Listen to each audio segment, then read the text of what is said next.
সেবান্তে প্রভু কি করলে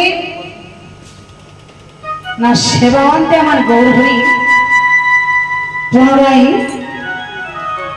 হাতখানি বাড়িয়ে দিয়ে বললে, গোবিন্দ তুমি আমায় মুখশুদ্ধি দাও। এত সুন্দর ছবি এসে তাড়াতাড়ি করি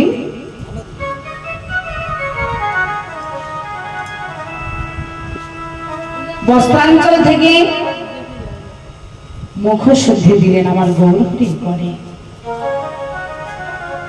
গৌরহরি বললেন, গোবিন্দ গতকাল যখন আমি সেবান্তে মুখশুদ্ধি চেয়েছিলাম তোমার দিতে কত বিলম্ব হলো, কিন্তু আজ তুমি এত তাড়াতাড়ি মুখশুদ্ধি আমি দিলে কেমন করে?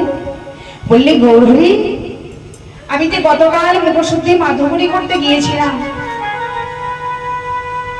আমি দুটি হরিতকি মাধুকরী করে এনেছিলাম, একটি তোমায় দিয়েছি আর একটি আমি বস্ত্রাঞ্চলে করে বেঁধে রেখেছিলাম।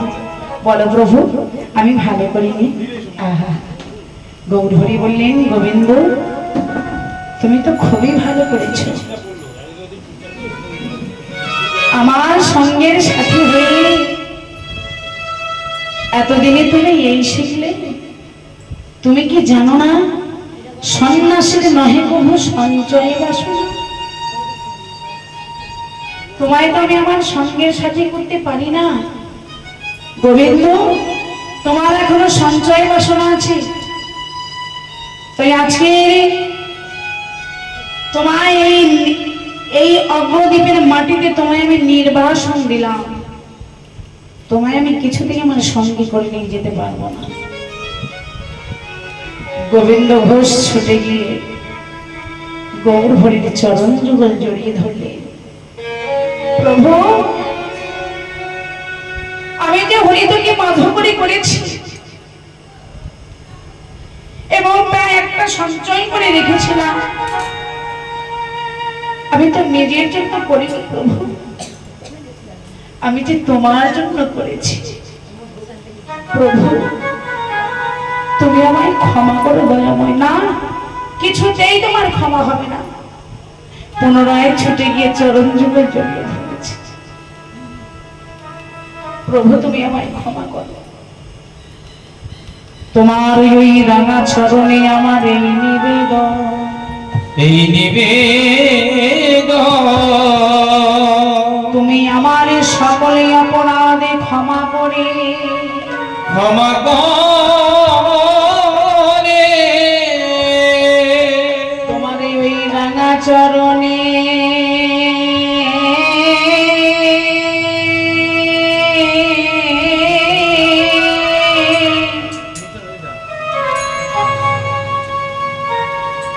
আমায় একটু জায়গা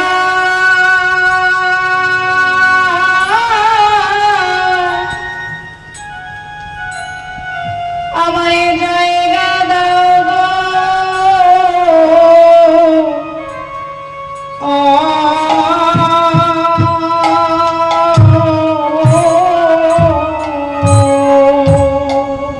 তোমার রাঙা রাঙা চরণে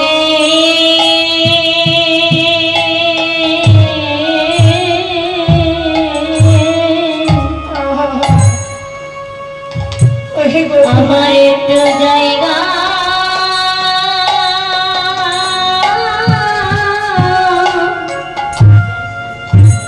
জায়গা দাও গো।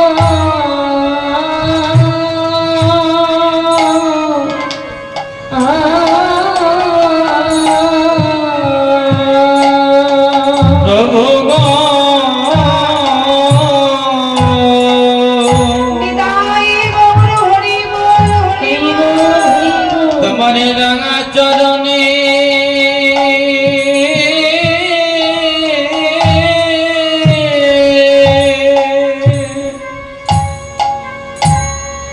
একটু জায়গা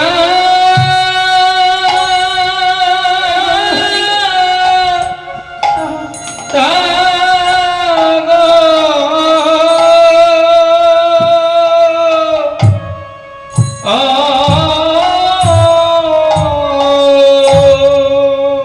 আমি যে ওই চরণে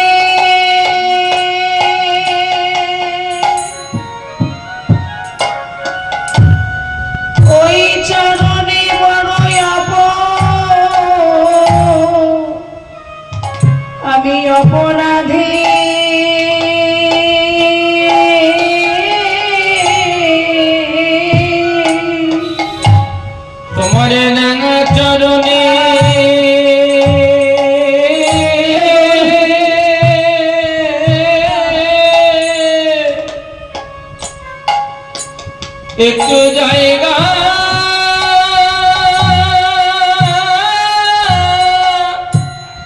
দাও গো। ও তোমার এই চরণে হৃদয় বল হরি বল হরি বল।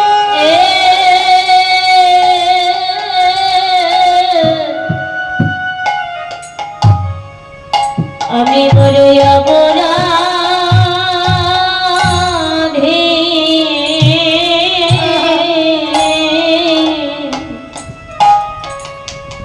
তোমার ওই রাঙা চরণে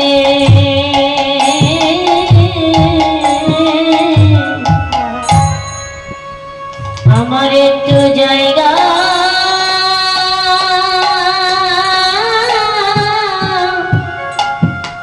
দাও গো।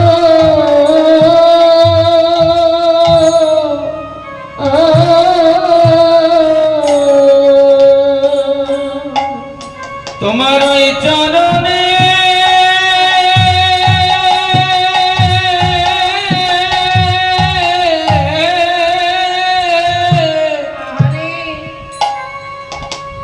ওই চরণে অপরাধী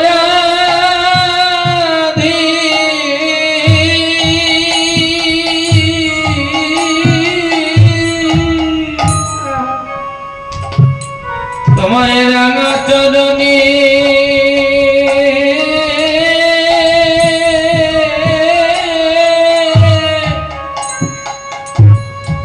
একটু জায়গা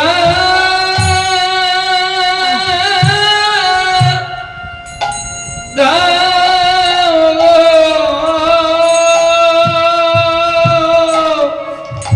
ও প্রভু তুমি চরণে ছাড়া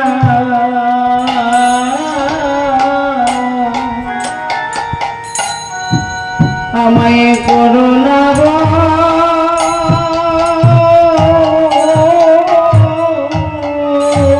তোমার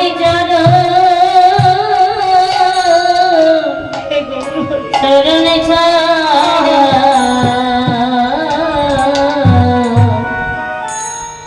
আমায় করুণা গো। তোমার চরণ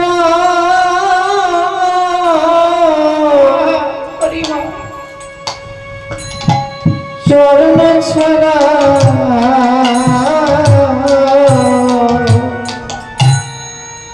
আমায় করুণা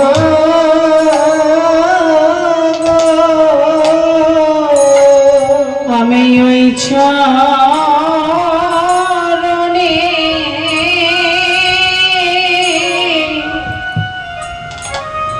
ওই চরণে বড় অপরাধী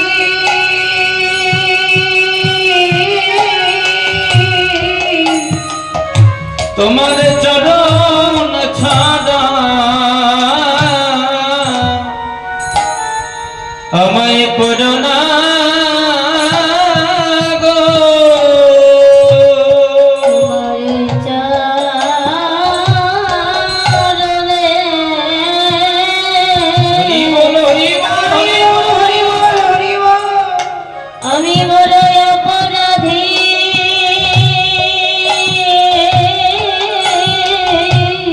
আমাদের সকল অপরাধ তুমি ক্ষমা করো। তোমার চরণে বড় আমি অপরাধী। তোমার সকল অপরাধ ক্ষমা করো।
আমার গাইয়া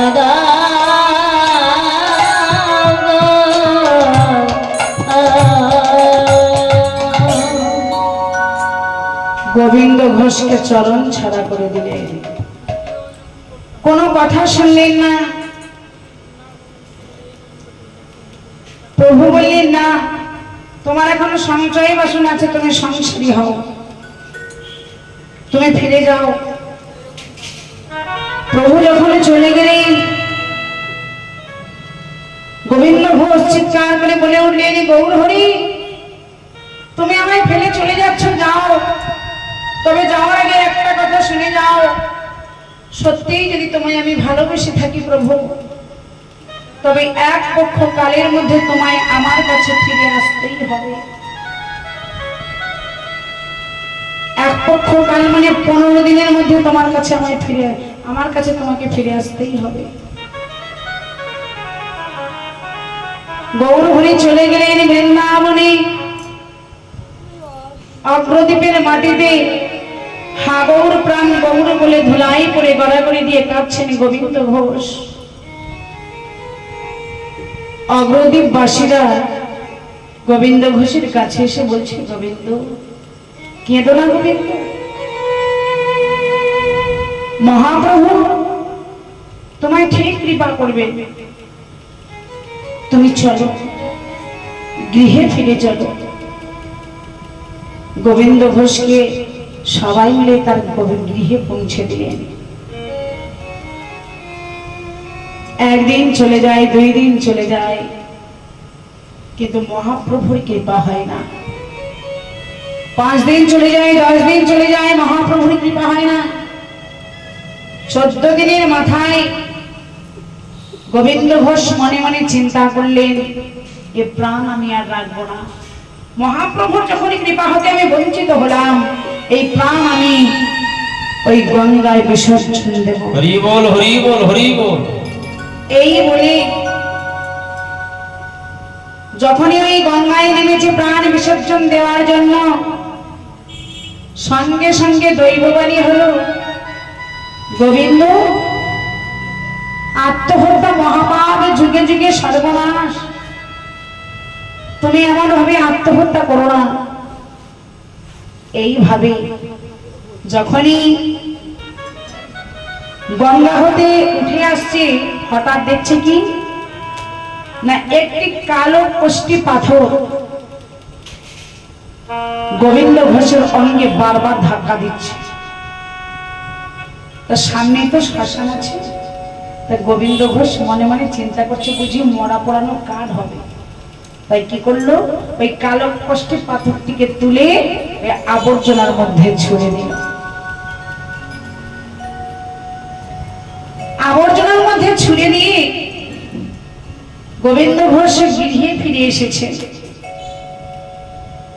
শয়নে আছেন, নিশি শেষে স্বপ্ন দেখছে, গোবিন্দ, আমি যে ভক্তাধীন ভগবান, তোমার মান রক্ষার্থে আমি গিয়েছিলাম তোমার কাছে, কিন্তু তুমি আমায় আবর্জনার মধ্যে ফেলে দিলে। যাকে তুমি কালো কষ্টি পাথর ভেবেছো, ওটা কালো কষ্টি, যাকে তুমি মরা পড়ানো কাঠ ভেবেছো, ওটা মরা পড়ানো কাঠ নয়, ওটা কালো কষ্টি পাথর। ওতে কৃষ্ণ নাম লেখা আছে।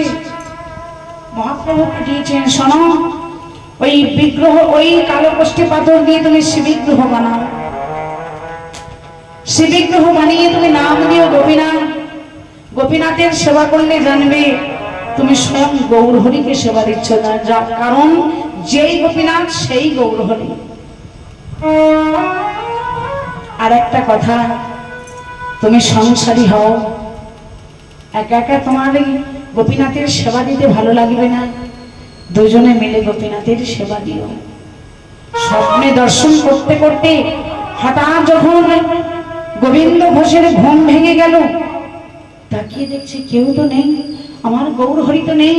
তবে স্বপ্নে যা দেখলাম, আমি যে মরা পড়ানো কাঠ ভেবে কালো কষ্টি পাথর ছুঁড়ে ফেলে দিলাম, ছুটতে ছুটতে চলেছে সেই গঙ্গার তীরে।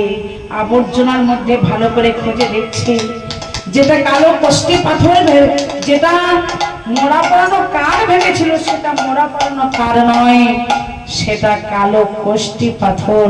ওই কালো কষ্টি পাথরে কৃষ্ণ নাম লেখা আছে। পাথরটিকে তুলে নিয়ে সুন্দর করে শ্রীবিগ্রহ বানালেন, নাম দিলেন গোপীনাথ।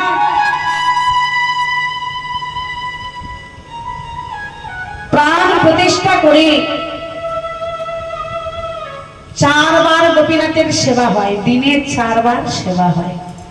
কিন্তু প্রভু যে স্বপ্নে বলেছিলেন বিবাহ করতে, একা একা তোমার প্রভুর সেবা দিতে ভালো লাগবে না, তাই গোপীনাথের সেবা দেওয়ার জন্য তোমার ভালো লাগবে না, তুমি বিবাহ করো, এই কথাটা কিন্তু মনে আছে। তাই কি করলেন না, বিবাহ করলেন গোবিন্দ ঘোষ।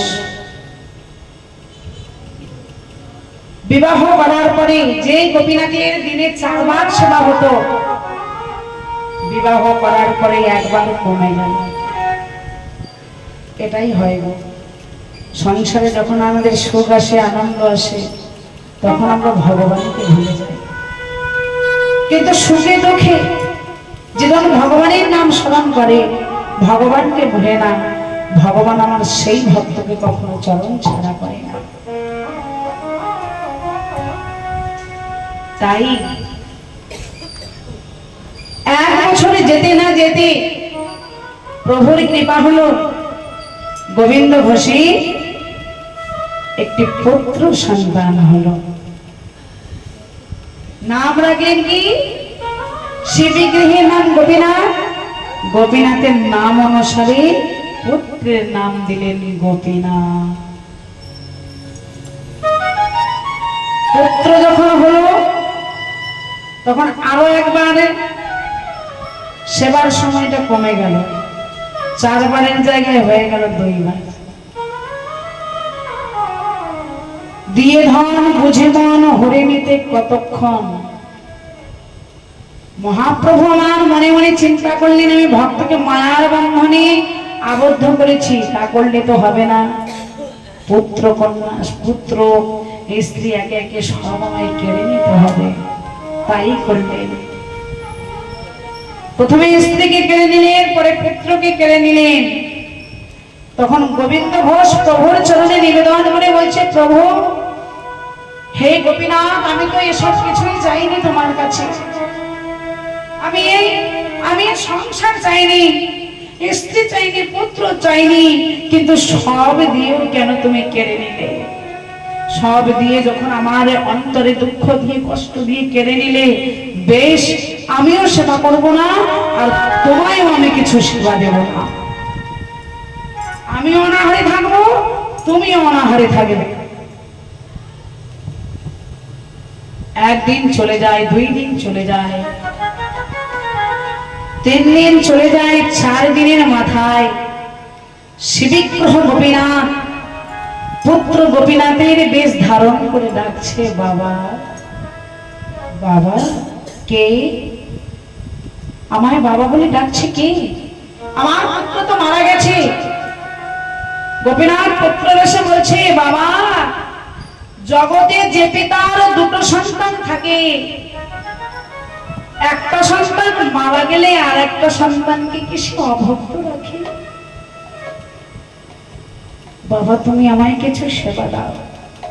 ও শিববিগ্রহ গোপীনাথ, তুমি পুত্র বেশি এসেছো, তুমি কি জানো তুমি যে আমায় পিতা বলে ডাকছো, পিতা বলে ডাকলে পুত্রের কি কর্তব্য আছে? জানি পিতা। তুমি কি পারবে আমার জন্য 1 মাস কাছা করে থাকতে? পারবো পিতা। তুমি কি পারবে 1 মাস হবিষ্যি সেবা করে থাকতে? পারবো পিতা। তুমি কি পারবে আমার শ্রাদ্ধ কাজ সুসম্পন্ন করতে? পারবো পিতা। আমি কথা দিলাম, আমি পুত্র হয়ে তোমার কাছে কথা দিলাম, তোমার শ্রাদ্ধ ক্রিয়া আমি সুসম্পন্ন করব। চোখের জল মুছে গোবিন্দ ঘোষ 2-4 বাড়ি ভিক্ষা করে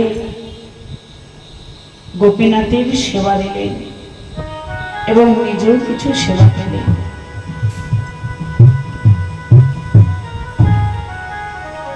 1-2 মাস যেতে না যেতেই গোবিন্দ ঘোষ কেমন যেন শয্যাশায়ী হয়ে গেল, আর উঠতে পারছে না, আর চলতে পারছে না, সব কিছু যেন বিস্মরণ হয়ে গেছে।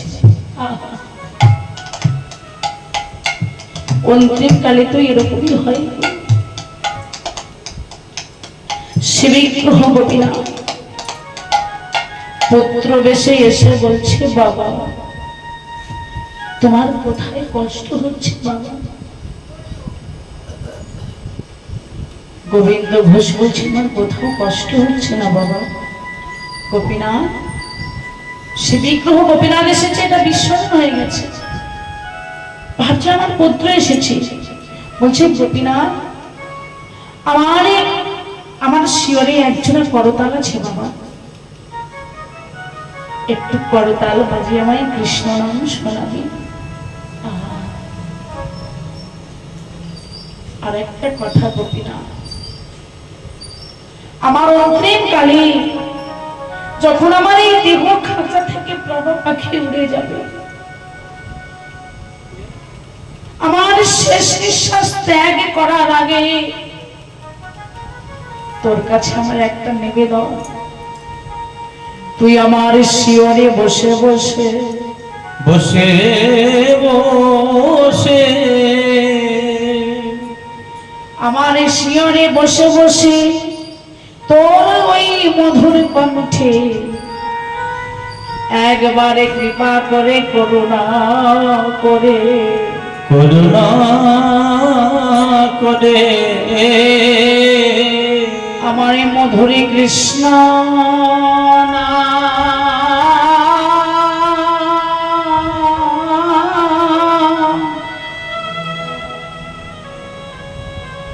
কৃষ্ণ নামে শোনায়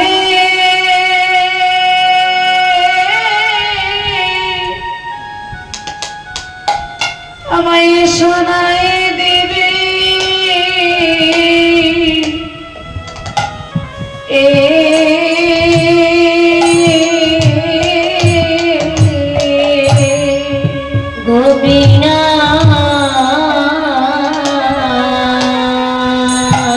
আমার সেই অন্তিম সময়কালে মধুরে কৃষ্ণ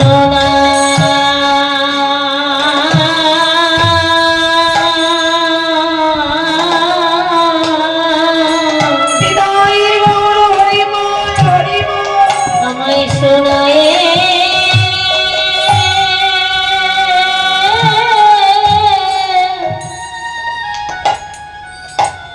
দেবী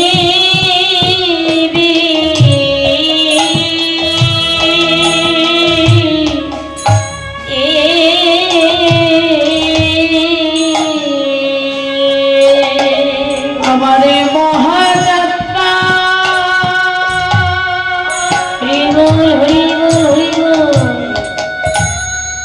ওই মহাযাত্রার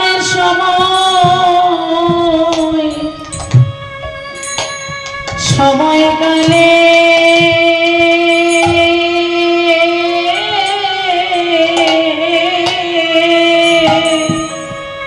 মধুর কৃষ্ণ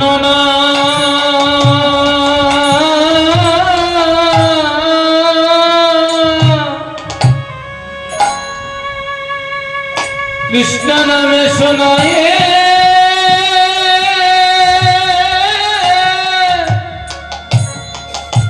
শোনায় দেবী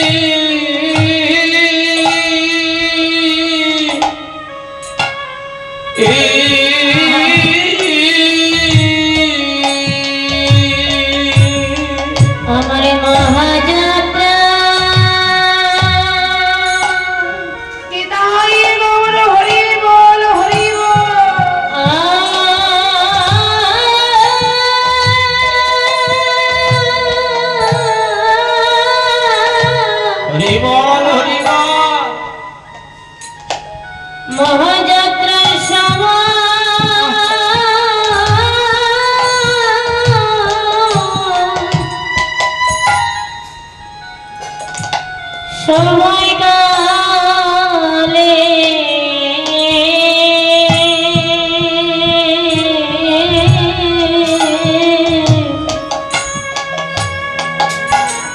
গোপীনাথ আমার কৃষ্ণ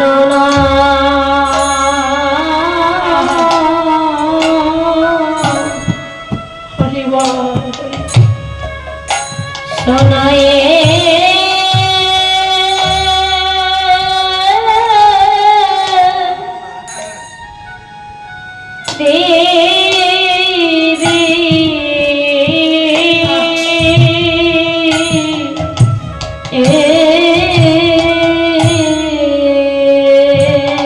আমি যেন নাম শুনিতে শুনিতে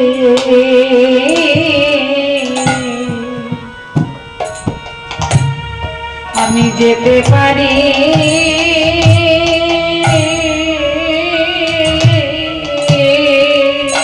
কৃষ্ণ নামে শুনিতে শুনিতে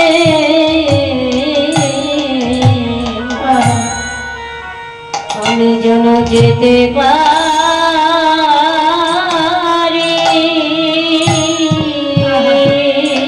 কৃষ্ণ নাম শুনিতে শুনিতে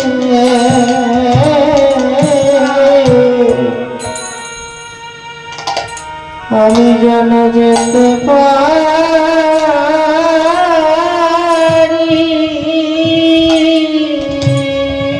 আমারে বলা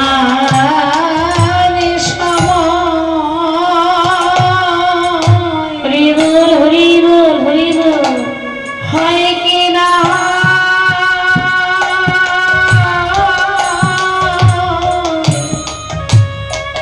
কৃষ্ণ নামে শুনিতে শুনিতে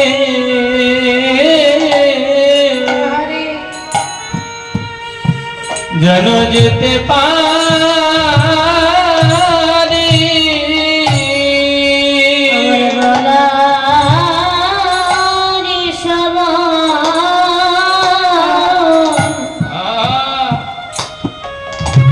আমায় হইবা না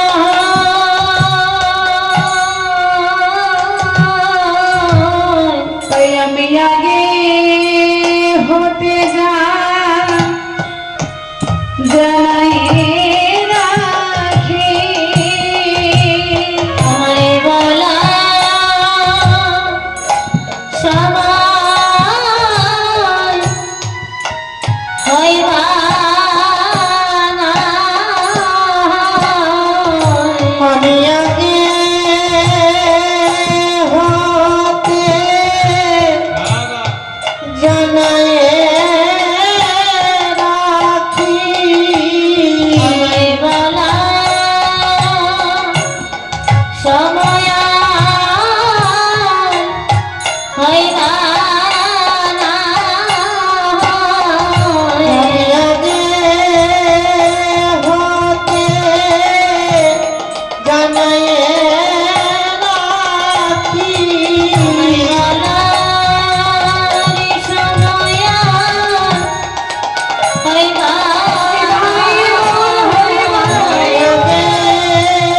হতে যা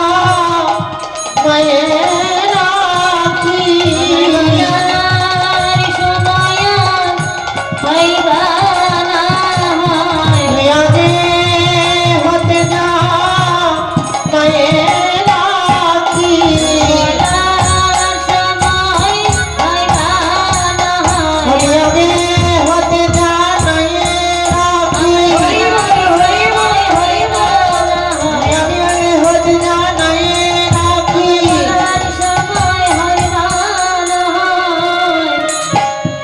আমায় কৃষ্ণ নাম শোনায় দেবে হরি বল হরি বল হরি বল তাই এই গোপীনাথের জন্য হরি বল গোপীনাথ যখন বললে বাবা আমি তোমার এই কথা রাখবো তিনি যা বললেন তাই করলেন গোবিন্দ ঘোষ যখন শেষ নিঃশ্বাস ত্যাগ করলেন তখন আমার স্বয়ং গোপীনাথ কি করলেন ভক্তের লাগি এক মাস আজও হয়, সেই অগ্রদ্বীপে গেলে আপনারা দেখতে পাবেন আজও এক মাস তিনি তাকে হব্বিষণ্ণ আহার করানো হয়। এক মাস ধরে তিনি কাছা পড়ে থাকেন বছরে একবার। তাই ভক্তের লাগি ভগবান কি করতে পারেন? আজকের ভগবান